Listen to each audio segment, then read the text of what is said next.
But first this morning, immigration authorities in Vancouver start a big job today. They'll begin interviewing the Tamils who arrived in BC on Friday by ship. Women and children will be at the head of the queue. The priority, trying to establish their identities. And the process could take a while. There were close to 500 people on board that ship. In the meantime, they are being held in jails around Vancouver. The CBC's Belle Puri is following this story for us this morning, joining us live from Vancouver this morning. Belle, what can we expect at these first hearings taking place today?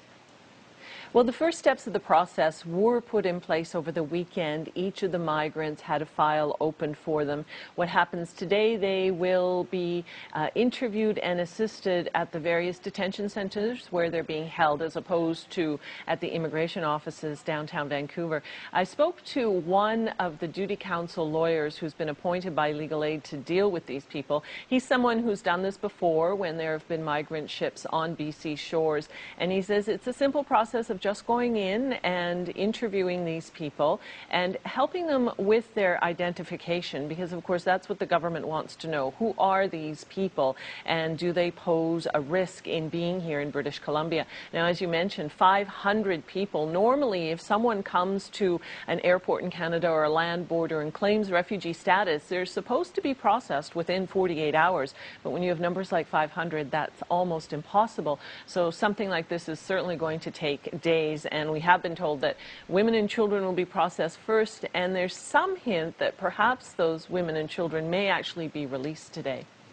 Many migrants on board that ship not as sick as expected after at least a 3-month journey, but there is confirmation now of one death. What have you learned from authorities, Belle?